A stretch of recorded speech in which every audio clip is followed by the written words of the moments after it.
my mother's favorite Christmas carol was one that isn't um, very well known. It's one of the second tier, I think. I love it because my mother loved it. So I heard the bells on Christmas Day. There's a backstory to this Christmas carol. The poem was written by Henry Wadsworth Longfellow, who was one of the most famous men in America in his life because of his poetry and his writing. And he wrote this poem in 1863 or 1864. Those of you who are up on your U.S. history, you will quickly recognize that this was not at a good time. This was in the middle of the Civil War, the bloodiest war in the history of our nation. And that wasn't the only thing that had happened. Just a couple of years earlier, in 1861, as war loomed on the horizon, tragedy struck the Longfellow home. His wife, her dress caught on fire. And Henry Wadsworth Longfellow rushed to put out the fire and could not. I don't know, we don't know why. And burned himself so severely in it that he wore a beard for the rest of his life to cover the misfiguring that he had. He had a son, and he told his son, I don't want you to go to war because I've lost my wife. His son ran away to fight for the Union and returned, thankfully alive, but injured.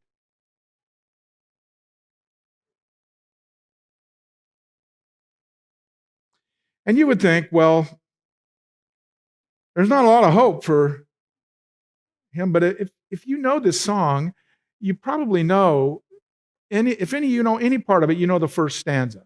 I heard the bells on Christmas Day, their old familiar carol play, and wild and sweet, the words repeat, of peace on earth, goodwill to men, and you're bubbling over with, yeah, I love it. But little known are the stanzas that follow as slowly it descends into despair. Not, never just utter. You'd say, well, he's dropping in hints. There's one stanza where he writes, the cannon thundered in the south and drowned out the bells on Christmas Day. And another, he describes our country. He says, an earthquake rent the hearthstones of a continent. And as he was writing his poem, the pain was growing, the anguish and the hopelessness, and it bubbled over in the second to last verse, where he wrote these words, and in despair I bowed my head. There is no peace on earth, I said, for hate is strong and mocks the song of peace on earth, goodwill to men. Do you hear his anguish? Do you hear the hopelessness there?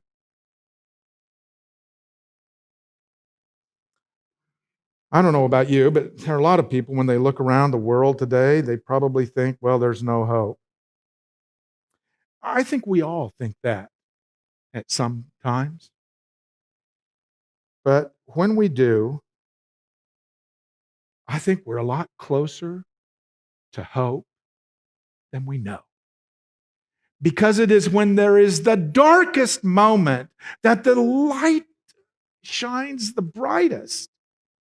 And so it is with Longfellow, that Here he was writing of the utter despair of the times and the hopelessness. And then he remembered. He remembered God. And he remembered faith. He remembered what God had done. And he ended with a stanza that people love to sing. Then pealed the bells more loud and deep. God is not dead, nor doth he sleep. The wrong shall fail, the right prevail, with peace on earth, goodwill to men. See, peace on earth, goodwill to men is right at the heart of the Christmas story. And so when you are feeling like there is no hope, remember Jesus came to those who have the least, who have nothing. If you will admit, I'm the one with the need.